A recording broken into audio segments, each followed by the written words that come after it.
Hey everybody, this is the Excel podcast. Welcome to a new episode. My name is Graham Brown. Now, Excel is all about leadership, and that comes in many different forms. It's what is leadership, but also how is the world for leaders changing? A big part of that is obviously work.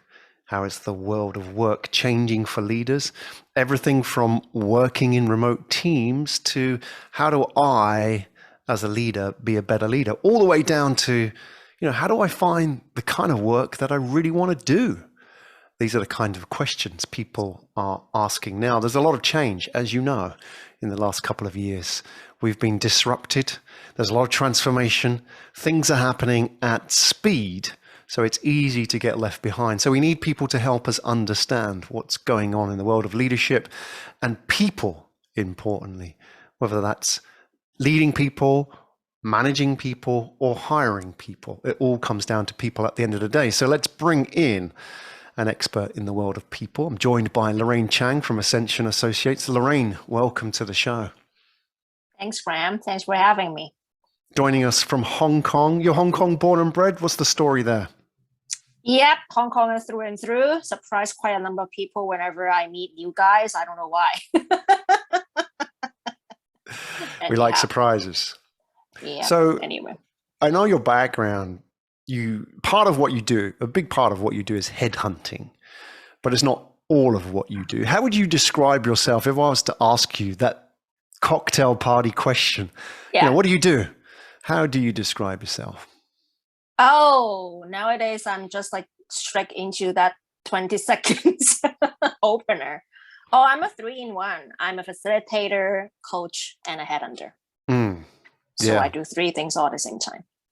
It's interesting, isn't it? That world of hiring and headhunting has kind of evolved, that you're not just placing people anymore. We'll talk about this. Obviously, the skills that you need mean that not only are you placing people, you're almost having to coach people and also potential hirers as well, like advising them on strategy when it comes to hiring, because it's no longer simply putting, as they say in the old world, bums on seats. Now you have to think about what actually people want, strategy, skills even as well. So all of that's changing. And it seems that with that, the headhunters have to evolve as well. So maybe we can talk, Larraine, about some of the trends at the moment that are happening from your perspective, from your vantage point, based in Hong Kong, but you see across a very wide region, all of Asia and beyond as well. So people are moving. I'll give you an example. I have friends just this week. One is moving from Hong Kong to Dubai, a country manager, and then one is moving from Dubai to Singapore. So I'm waiting for another one to move from Singapore to Dubai to Hong Kong to make the full circuit. There's a lot of movement right now. There seems to be, 3-4 years ago, people wouldn't be making these decisions. It seems like the inertia has gone. People are asking different kind of questions. What are you seeing? What kind of conversations are happening right now with top level talent? At the top level talent, I have to kind of like be specific in here because I don't work with all sorts of industries in the entire world. So I particularly focus quite a lot on financial services, in particular, actually with insurance. A lot of actually top level talents these days, they still want upward mobility.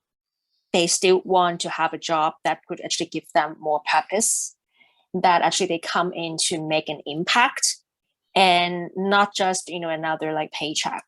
Of course, everybody wants an upside, but, they want something that is a little bit more, tangible in terms of the purpose and, what's the real reason why I'm doing what I'm doing. And, kind of in response to your, people moving around, and people have been moving around for years. But it's just that, nowadays, after like probably like 2 years of COVID, people are a bit more, let's just like go out there and try something new. Let's just not get bogged down by all these like, travel restrictions and virus and whatever. But, the moving around has been happening. And it's happening, like you noticed, more frequent than before. I have seen quite a number of cross-country transfers. And these top-level talent, they don't want to be just restricted by one location. Some of them are very mobile. Some of them, can be just like, working in Vietnam. Next day they'll be in Indonesia. Next day they're going to be in Hong Kong. Next day they're going to be in Dubai. So, there's a lot of movements. And if you're talking about technical people, in particular, for example, in insurance, we talk about actuaries, any people right now, like the data scientists and the data analytics folks, if they are really good with numbers, they can move to US, they can move to UK whenever there's an opportunity. As long as they are good with it, as long as their family allow for it, they will go for it. The last thing that I want to mention is some of the top level people that I've been dealing with, they want to see more real things getting done, rather than just going into another organization where there's just a lot of talk and press conferences and like shows and whatever, but never get really real progress. So that's a change. They're a lot fussier now. When did that change happen? Was it COVID that has really sped up that change? Was it always there? Was it ongoing? At what point could you say, if you look back over the last 10 years, can you say at this point, these things really started to matter? Because, purpose, I imagine for an actuary, purpose wasn't really high on the agenda, was it, until recently? So at what point did that happen? All respect to actuaries, by the way, but I'm just saying. We're respecting them. We're just respecting them. You're absolutely right. I mean, some of them, they still doing what they're doing. But, not all of them are like that right now. I would say from my own observation, it's just, and again, my own observations, because respecting there are, other headhunters out there who have been doing this longer than I do. The change that I started to see was around actually 4 or 5 years ago, right about when I was going to go out there and set up on my own. Because the thing is, with these industries that have been highly regulated by government, by regulatory bodies, and they are like strategic industries of our nations, kind of like the national power, right? Finance and everything. They've been kind of like really just sit back and observe all the changes and be really resisting to change for a lot of them. But the millennial demand, the millennials customers experience and their expectation, and essentially our generation and the people younger than me, who put a lot more emphasis on purpose, on ESG, on the social responsibility of these corporates, slowly have actually made an impact on these giants, so to speak. Because in the old days, they really don't need to change. I mean, when was the last time you expect insurance company to change their entire operations, right? I mean, you just renew your policy and then it just be the same old. But right now, people are buying differently and things just happen differently as well. You have different sort of accidents. For example, COVID, it's something that a lot of insurers never expected. So how are you going to balance the profits and actually, all the claims, right? And also be responsible and kind of answering your customers' demands. Like, one of the conversations I had recently, we are dealing with customers who were born in this century. It's just kind of like the biggest change already, right? I mean, if you're born in 2000, you're right about kind of like leaving college by now. Right? So, how they expect their employers to behave and how they expect their peers to behave, it's just an entire kind of like paradigm shift from before. I don't like to use the word paradigm shift, but that is what it is right now. You've used it. Yeah, but it is a shift. It is, yeah. How do they express that though? Do they come to you and say, yes, I want a good job, but I want to do meaningful work? Are these the words that they use? Do they say purpose? Do they say ESG? Because I imagine hirers, talent managers, leaders of the hirers would know this, but does the talent, the people you deal with, actually express it in that way? Or how do they talk about these things? Because they're sort of soft aspects of hiring and headhunting, aren't they? Which you don't necessarily fill a box with. How does that manifest? A lot of my candidates now, although that I focus more on the senior level people now, it doesn't mean that I'm not aware of the fact that, the younger folks these days, they would actually do a lot of research online and, kind of like in between, within their peers on actually how the company is doing on different aspects. When you're talking about ESG, then the DEI also comes into place, right? Diversity, equity, and inclusion. How are they doing as an employer to include, certain communities? Are they really doing what they're doing? Am I seeing what they posted on social media really in line with actually what they do in reality? Now, there are this interesting observation. There are two kind of like almost two camps sometimes. If there are people out there who say, you know what, even though that I'm young, I don't really care. I just need a paycheck. But then you have more younger people who care about these things and they want employees to be accountable. And there are some of them who are like, you know what, I get it. This is corporate.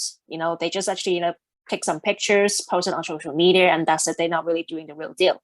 But then there are people out there who say, no, you know what, I would rather to work for a company that really like walk the talk. So the walk the talk demand has increased more than before. So, you have companies out there who actually like take an extra mile and say, let me go hire someone with disability. And for real, put them in meaningful positions, not just ask them to do something like kind of like a minute kind of work, So, and when you say, do I have people coming to say meaningful? Yes, I've been hearing this actually for 10 years. Across actually many different industries, across actually not just the technical positions. There are people out there who would say, I've been doing this for 3 years and I don't really see the point of doing it. Actually, sometimes even for actuaries, because they'd be like, there are a million different ways to calculate things. Do we need to actually go into that deep? Are we actually doing the work that really like mean, what does it mean for the entire company? And then you will see these people kind of like drifted and leave eventually. Do you think they're making economic decisions about that? So, let's do it in US dollar terms, for example. Let's say I'm earning, maybe 200,000 a year in this role. Yeah. And there's this company which has much better track record with DE&I, ESG, but the pay's less. Let's say it's 150,000, which is not a lot for an actuary, to be honest. But let's just say, would they make an economic decision about that? Or is it negotiable? Or is it, I would never go to a company that didn't have these values and this purpose? I wouldn't necessarily say that extreme. But, people out there, they will still make the decision based on, the number one, the room for career growth, the boss they'll be working with, the pay. But on top of that, they're also asking for more. Is this company aligning with the values that I treasure? Now, again, not everyone is like that, but there is an increasing group of people who want to have that. And another thing is actually not just about the ESG or the DEI, that's just part of it. The biggest change is actually people, they want to be satisfied in terms of learning and growing much faster than before. So that's why some of my clients and say, oh my God, actually, all these young people, they are hopping jobs real quick. And this is actually not in 2022. This has been happening for many years. But like, with the younger generation, it seems that the rate has actually gone much quicker. It's just gone up. So what are we doing to deal with it? Now, again, there's always outliers. I have a friend of mine who's same age as me. Guess actually how long has been she staying with her current company? Surprised me. 10 years. Yeah, that's an outlier. My age, 10 years. But what has made her stay in the company is because she has been constantly promoted and move around and do different things. So what I've seen is that if you actually want to get kind of like retain somebody, it's the same old thing. Do you give them room to grow? Do you actually give them something valuable to do? And, is it kind of like in line with actually what they want out of their career? All I'm saying is the career conversations have gone different from before. Now, in the past, it's like that performance appraisal, You remember Graham, right? Once a year, performance appraisal, and that's it. But right now, it's ongoing conversations. Yeah. Yeah, it's harder now to gamify or cheat this reward or, career progression for employees. If you go back some years, Larraine, if you think about, there was a lot of talk about gamifying careers or salary or the whole progression. And you would have employers create these environments for their people where, you'd have the ball pit, you have free beer, it would be a cool office, and games, you have the football table and stuff like that, because that's what they thought would make people happy at work. But no, what you're saying is exactly, there's the meaning part, is actually people are seeking out meaning and development, personal development. Like, will this be a place that I can grow? And will the people I work with support me in this as well? And that you can't cheat. You can't fake that. That comes out, doesn't it? That's the DNA of the organization. And no matter how much of a spin you put on it, that's who people really are. So I think this is where we are right now, is that people can actually see this and make decisions about these organizations and cultures and see them for what they really are. Yeah, because if you are not paying people on time, if you are giving me all these ping pong balls and everything, but then the next day you announce like a massive redundancy without any kind of previous warning, that's just not going anywhere. And plus, even if you give me a ping pong table, do you really allow your staff to play with it? That's another thing, right? Only on recruitment days, maybe. Right. So I think what you're saying is like so spot on, Graham, because basically the thing is the fact that you have beer days, you have happy hours, you have the ping pong, whatever, is to create the environment where people can relax, can mingle, and they can have bounce off ideas outside of their desk, which is actually good for your physical well-being. Now that we are in COVID, we're working from home. Now that we miss, you know what? Actually, taking a walk is really, really good. A simple thing can do wonders for our brain. It was exactly for that purpose. But if you think that, that's just simple, right? I mean, I put on something fancy out there, gamification, whatever, give you like ping pong and beer and whatever, free beer, and that would help me to engage the young folks. No, because you can have it anywhere you want. And it's not that expensive either. But it's about actually what goes behind giving out these free perks. What do you do? And people can feel your motivation and your purpose. And I remember, like a few months ago, I was working on this head of HR search, and I asked the candidate, what is kind of motivating you to come talk to me if you are happy with where you are? Because, in my experience, if you're completely happy where you are, you wouldn't even pick up my phone. You wouldn't even respond to my messages. And she's like, oh my God, you're the first headhunter to have ever asked me motivation. And I'm like, seriously? Really? Really? I would have thought that would have been high on. Why don't they ask that? I don't know. I don't know. And I'm like, could you ask the headhunters before and ask them, why don't they ask you this? I'll be interested to know. Right. But the thing is, it's about that, going back to almost the really good, boring academic stuff, but it still works. And that kind of intrinsic and extrinsic motivation. Yeah. Why are you doing this? Are you doing this for a show? Or are you doing this really because you want to, care about employee well-being? And one thing, probably before we go cover the topics, is I think the biggest point, the problem is, and I have empathy with all these decision makers, because I see that a lot of these decision makers, they're still like baby boomers or maybe Gen X. They really grow up in a different socioeconomic and cultural context from where we are. Getting satisfaction in terms of the job and economic satisfaction was really simple for them, right? You get a big paycheck, you get a big bonus, you buy a big house, buy nice cars. Anywhere in Asia, you're good. You are deemed successful. But right now, for my generation and people younger than me, and because actually I'm starting to work with a lot more younger people on my own team as well, I see that, it's not that they don't care about the paycheck. It's not that they don't care about your working environment, but they really want to know why you're doing this. That simple question, going back to the purpose thing. And it's more about the self-actualization sometimes. And then when I'm trying to get this across to the hirer in some of the older generations, they can't really get it yet. That's why you see why they're doing all these gamifications and, like putting out free beer pong. They thought they have done it, tick the box, but they don't really get what's actually driving us behind. So that's the thing.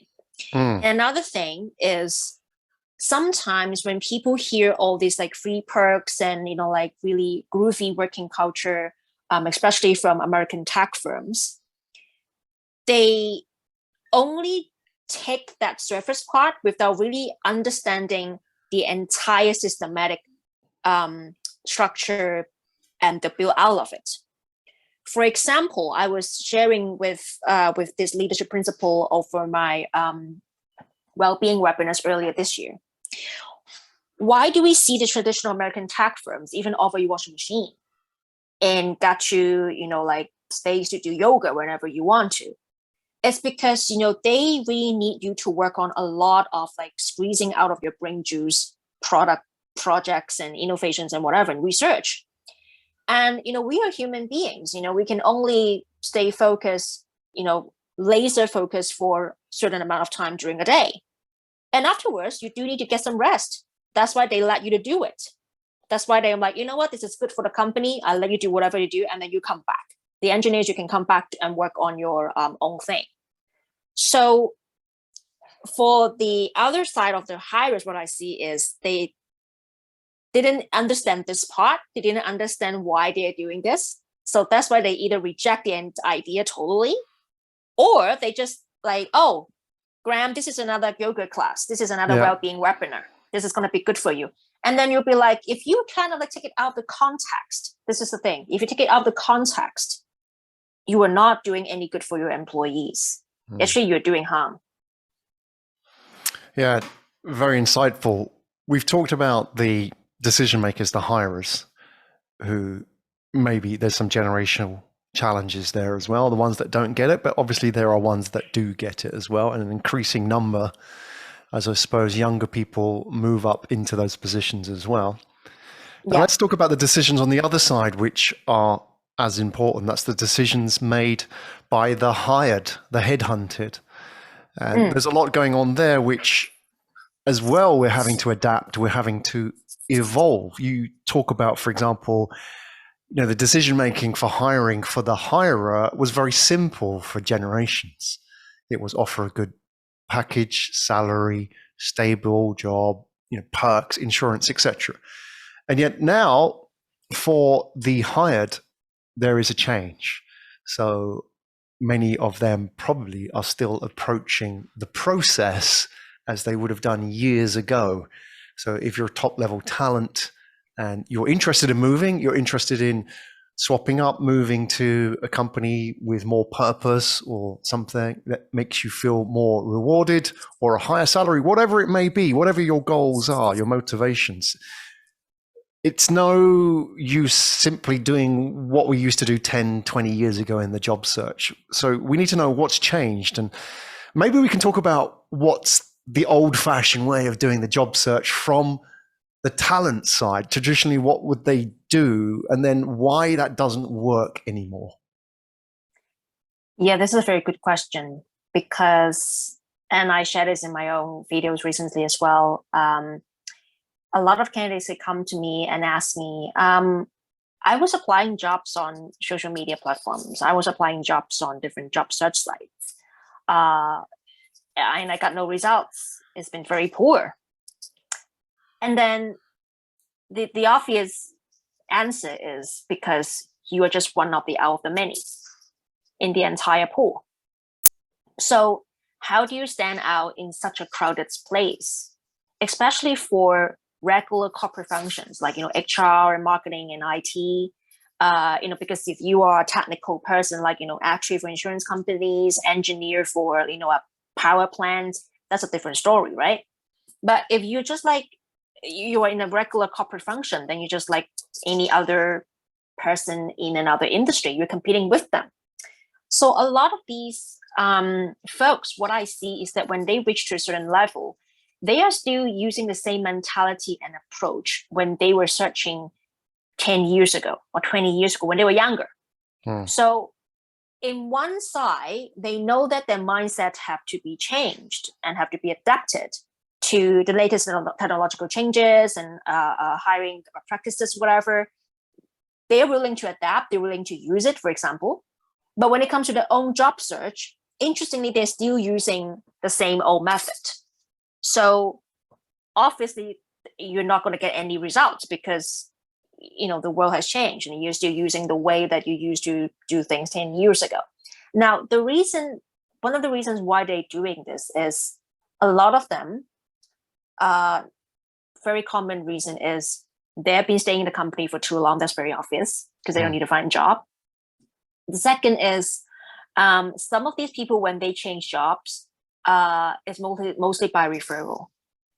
So they got a job because they know someone else. The previous boss asked them to join them. So they don't even need to go search on their own. So when you ask them to build something on their own, they're like clueless. They don't know what to do. No experience. They're like, no experience. They're just like casting out a wide net. But then, these days it's about being focused and being niche and understanding what you can bring to the table and what you cannot bring to the table. Just before you talk about what is that, what would they do? Would they write their CV resume, then contact 100 people on LinkedIn, send it to them, wait for a response? Is that what the old approach would have been, or is it different? Yeah, it would have been that way. And then I still constantly receive random messages and connection requests out of nowhere and say, oh, I want to change. I want to move to another country. And then I'll be like, okay, so what is your credentials? What is your background? What's your experience? What makes other people want to hire you in the first place? And just because you have 20 years under your belt doesn't necessarily guarantee you anything, because there are 100 people out there who also have 20 years under the belt and who might have actually bigger exposure. So what makes you special? So a lot of the people, they forgot to kind of like pave their own way. The phrase that comes to my mind is they actually don't know. And Graham, this might actually surprise you. They actually don't know how to manage the career move by design. They are managing their entire career by default. Oh, I got made redundant. Oh, I got a new boss I don't like. Oh, I didn't get the promotion. Let me go find 100 headhunters and find me the next whatever old job that I want to get. And then I'll be like, well, you're looking for C-suite kind of role. How many C-suite are going to be out there? You got to actually be strategic about the whole thing. You're not hiring, you're not looking for another like manager level position. So this is actually the problem. A lot of the people, they're just waiting for things to happen. Call up headhunters. If Larraine doesn't have anything, call another one. Oh, I bet, if I call 5 or 6, down the line, I'm going to get something. But really, in these days, is this something that is really kind of like coming your way? Is this something that's really like by you? Is it really a good platform? Is it a really good choice? So I see that a lot of people, they were climbing uphill from 20, 22 to like 35, and then they reach a plateau and they just stayed there and even go downhill.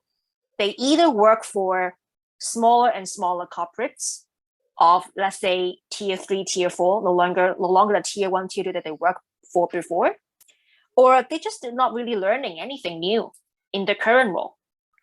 They might have a very big title, very big paycheck, but if you drill deep and if you ask anyone in the industry, they would know that actually the job duties is actually not that amazing. So how can you actually enhance your hiring ability, right, in terms of other people's eyes? Because when you reach certain level of salary, you need to manage people's perception. That's why you need to manage your entire career move by design and not by default. And then some of the things is that actually, if you don't want to climb up the ladder, to use the metaphor used by Sheryl Sandberg, you are climbing the jungle gym. You can go horizontal. You don't need to go by vertical. And I always like to ask my candidates, hey, if you actually cannot get that top job in your organization, what's next for you? And then you'll be surprised. 9 out of 10, they cannot answer me. Oh, I'll just find another organization then. But what if actually they're all healthy, they're not moving anywhere? What are you going to do if you really want to be where you want to be? Never thought about it. This is what they've successfully applied in the past, though, by default, isn't it? Because they bumped into something else, or they got a call, the ex-boss has moved to another company. Exactly. I need you to, by default, isn't it? You're relying on the inbound. I like this idea of by design. It's a conscious decision, isn't it? And you're talking about managing perceptions, which I guess if you're a talented and successful careerist, and you've got the experience and you've reached your way to that top of that hill, managing perceptions might be an interesting challenge, because you might be good at everything apart from that. You might not have had to do that ever. It's almost like I'm having to sell myself, or I'm having to brand myself. Exactly. Normally my companies speak for themselves, or, my PhD, my MBA, Stanford, these speak for themselves. Now I've got to talk in different terms. What is this about? What is by design, and what is the managing perception part? By design meaning it doesn't have to be,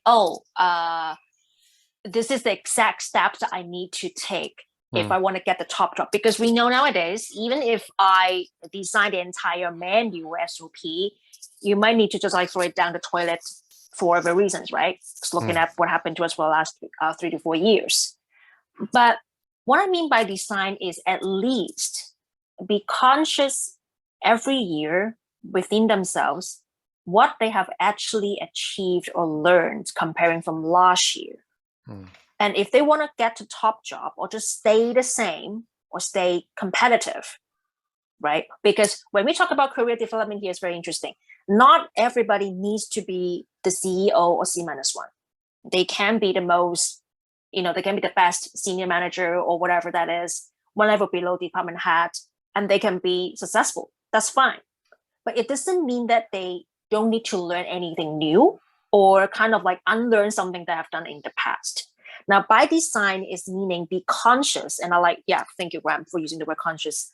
By actually being aware of what you need to unlearn, what you need to relearn, and what you need to learn if you want to stay in your current industry, in your current job function. And what if actually one day that somehow you want to leave your current industry and current organization? What is something new? What is it that you want to do right now that can get you prepared? Now, by design, I like to use the metaphor of Olympic athletes. Well, of course, everybody knows, right? I mean, you cannot guarantee that you're going to get a gold medal, but you're going to be designing actually your own exercising routine. You're going to be fine-tuning your diet and everything, so that you can actually stay the best shape and your top form when you go into the arena, right? That's what I mean by design. You don't just go out there and wing it and say, I got this perfect badge on my CV, right? I work for this Fortune 500. It speaks for itself. Everybody should come hire me. No, it doesn't work that anymore. Because what works for this organization doesn't work for another one, for sure, these days. And people need to be very mindful of the fact that nowadays, for example, I can use the neighbor that I'm having right now across my room. You guys also have Oatly, the oat milk in Singapore, right? Yep. Guess how many people in Oatly Hong Kong office? Now, shut up, man. Of course they have someone. Come on. Now, they came from Sweden to Hong Kong 4 years ago, right? Around 4 people. 4 years onwards, they are in Starbucks. They are in Pacific Coffee. I know bakery shop, they're using the oat milk to make all the bread and cakes and whatever. Still 6 or 7 people. Wow. Basically, they are the marketers. They are the designers. They are the partnership. They are the sales. An office of 6 to 7 people can talk to big corporates. Now, a lot of my traditional corporate candidates and clients, they still don't understand, because especially financial services, it's been very precise. And, you have basically someone to do just one job, right? But the world is changing. You have people that can actually wear many hats. And guess what? They're not asking for astronomical amount of money. So when you reach that level, are you that capable? Are you that competitive? What value can you add that these people cannot give, right? A lot of these people, a lot of my senior candidates, they're still not being aware of it. They just think like, you know what, Graham, I got 25 years on my CV. I work for this big corp, A, B, C, and D. I should be there. My perfect example is one of my candidates, no kidding. 3 months in the job, he's like, this is not something that I need to do. I'm very senior. This is something actually like too piecemeal for me. Why am I actually need to talk to all these local countries, working with them on projects? And then I'm like, no, the more senior you are, the more humble you have to be. Yeah, that's difficult. That's the unlearning part, right? Oh, yeah. I mean, I've heard people say, I've sat with people and in business and they said, you know, I didn't do an MBA to talk to customers. I'm like, wow. You know, that kind of mindset, it's part of the system, isn't it? But that's why you need somebody to poke you, to pull you, to push you a little bit in the skills department, to coach you in a way and say, look, that's not how it works anymore. You know, the best leaders are out there walking the floor. You know, they're talking to people, they're leading by example, they're getting insights. That's what it is to be a leader now. And I love this idea of being aware of the learning as well, that you know, you talk about Oatly as an example. I'm sure that's a huge learning experience for those guys. You know, the kind of things you'd learn with multiple hats, if you like. You'd learn everything about a business and how rewarding and challenging that would be as well. And it's easy to measure salary. It's easy to measure a title. It's easy to measure the size of the budget you control, which in many ways were measures of success, weren't they? You know, that was a mark of how well you've done. But it's hard to measure learning because it kind of was a thing that happened as a byproduct of all of that. But now what you're saying is you've got to put that front and center and be aware of it, both for the hired and the hirers as well, because that is actually, whilst you might not be able to measure it in zeros and ones, you, like you say, if you look at it year by year, you can measure progression for sure. And then, you know, going back to this athlete example, like the Olympics, these guys, you know, they train 4 to 6 years in cycles, right? They're thinking that far ahead. You know, I'm training 4 years. It's all planned out. And they're mapping it out and they're thinking about, I need to get to this stage, this stage, this stage. It doesn't happen by default, for sure. It's very much by design. It's, I guess, it's challenging. That's the challenge is there's a lot to learn. There's a lot to take on board, and it can be very overwhelming and confusing for people in this space. And obviously that's why we need people like you to guide them as well in this process, not just headhunting, but you're also coaching and advising these people on what to do best. I really want to, you know, I'm conscious of the time. There's a question I want to ask you about women and leadership and hiring and being hired as well. I'm curious, is this particularly a challenge for women?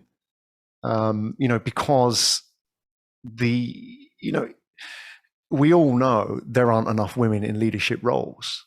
And it's a lot easier for a man to stand up on stage and, you know, personal branding comes a lot easier because, you know, when they grow up, they're less likely to be criticized.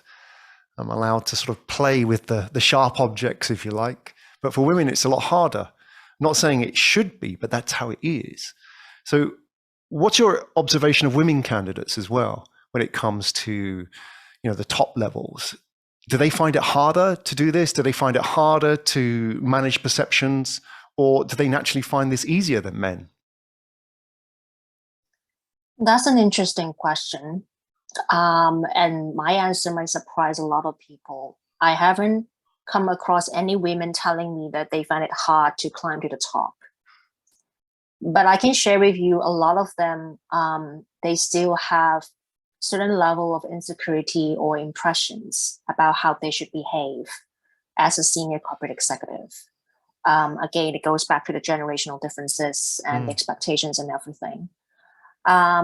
And I know that for a certain level of senior women executives, depending on their age group, they might be very scared of what might comes next, when they get older, right? Because they have worked so hard to climb to the top.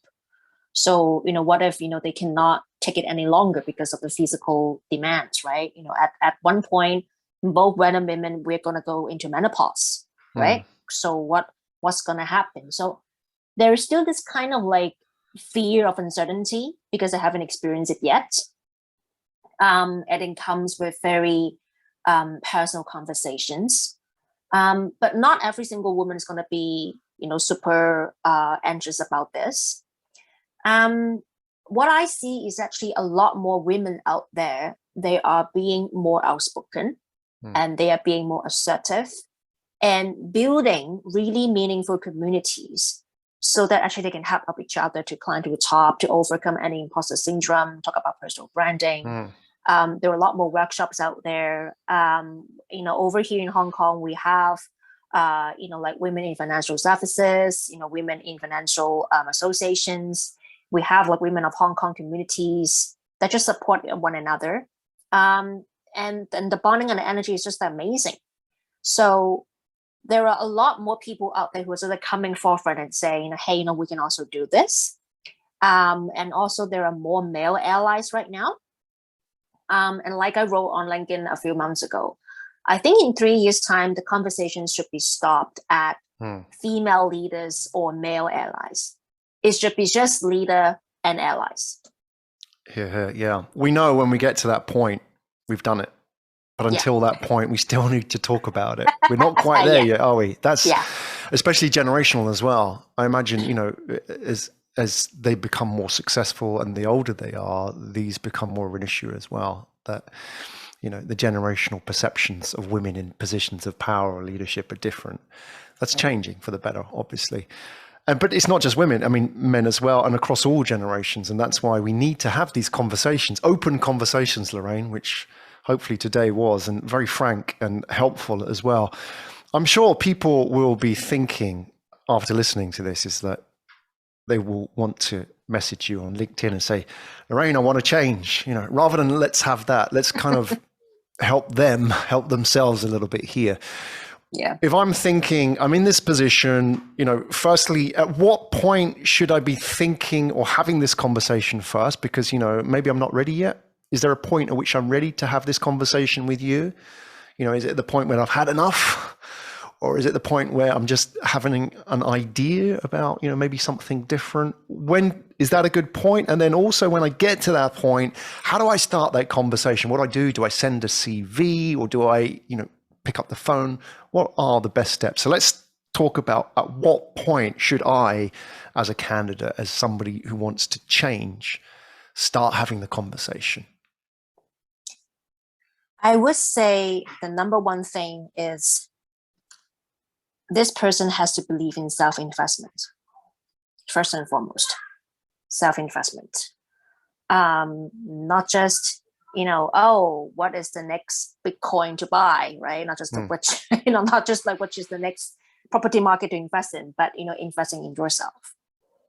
Because the number one successful trait that I see in all my senior leaders, whether it's a hires or the candidate, is they invest in a lot in themselves.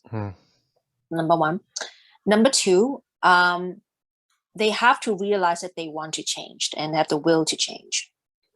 Because if the will is not there, there's nothing that can be done, right? I mean, if you have no will and there's no skill, they're just like, I'm not there for you yet, right? So you gotta have some will, but if you kind of like figure it out, just go back to skill will matrix, right? If you have a high will and no skill, I can help you. If you have high will and high skill, I can also help you. That's actually when coaching comes in. But you have no will and no skill, that's something very tricky. Yeah. Good.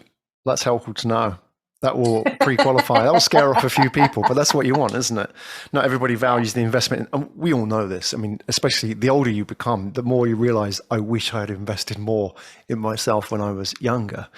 Yeah. But obviously that's wisdom, isn't it? So that self-investment, and understanding that this is part of the journey, not just finding the next job, but the whole process, investing in yourself, managing the perceptions, building, your career by design as well, which, you're not doing it for the next year or two.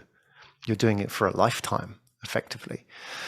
So you're there to help. Where do people reach out to you, and what are the best circumstances in which you can help people? So let's talk about where people can find you first, Larraine.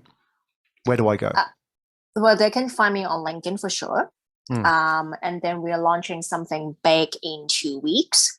So they can start subscribing to our insights articles and watch our pre-workshop preparation videos, and come to our monthly workshops where the first one is exactly on actually managing your career move by design, not by default. So we're going to talk about differences between let's say Hong Kong dollars 1.5 million basic salary and Hong Kong dollars 3 million basic salary. What's the difference in that? And what's the difference between someone making a Hong Kong dollars 3 million technical as subject matter expert and a C-suite? What are the differences? What should people be looking for? And how should they be prepared so they can have choices? Because the key here is choices. They can then also kind of subscribe to our YouTube channel. We are uploading our new videos. So we've just finished revamping and adding some of the English subtitles to our Cantonese videos. Some of them are in English already, so I'm not worried about it. But for the Cantonese speaking videos, because we have regional fans who don't speak my language, so I'm adding back the English titles. They can go there. They just need to stay tuned. It's not that difficult to find me, but it's again making that decision of what they actually want out of their life, and are they actually willing to commit. Yeah, I think if somebody's there, then the best action point for them is to reach out to you, or at least find out what you're doing in terms of workshops and content out there. That's a good, I know you write a lot as well. You put a lot of content out there, the videos as well. Find out a bit more about you, and then just reach out, start that process, start that conversation. And you're very generous with your time as well. You're happy to help people and at least point them in the right direction, even if they're not ready yet, or maybe it's not right time for them yet, or because that process may be a long process for them, right? They may not be wanting to move right here, right now, but they may be on that journey, and it may be happening months, maybe even next year. So, but that process needs to start. So reach out to Larraine and tell her that you heard this conversation as well. Larraine, really nice speaking to you. Let's give them the website address before you go. We'll put it in the show notes anyway, but for those who are listening only, maybe they want to look you up through that. Do you want to give a shout out to the website? I know they can find you on LinkedIn, obviously, but website as well? Sure. AscensionAssociates.com with a hyphen in between Ascension and Associates. Simple. Excellent. Or Larraine Chang. Yeah. On LinkedIn as well. Larraine, very nice speaking to you, and very insightful as well. Really interested to hear your thoughts as well about how that market is changing, and also what people need to do about themselves. It's great actually, because I think people just kind of get stuck in what has worked for the last 10 years, 20 years. And even though we're very aware of change around us, actually changing ourselves is probably the hardest part. But today hopefully was a bit of inspiration as well. And hopefully as you are out there more talking about hiring and talking about leadership and talking about skills and managing those perceptions, people learn a bit more about you as well. So it'd be great to be, on that journey with you and sort of discover as you're growing as well, and learn a little bit about how you got into this space as well. So I'm sure people are interested in that. So stay tuned for more from Larraine. Larraine, thank you very much today. Sure, Graham, you were the best.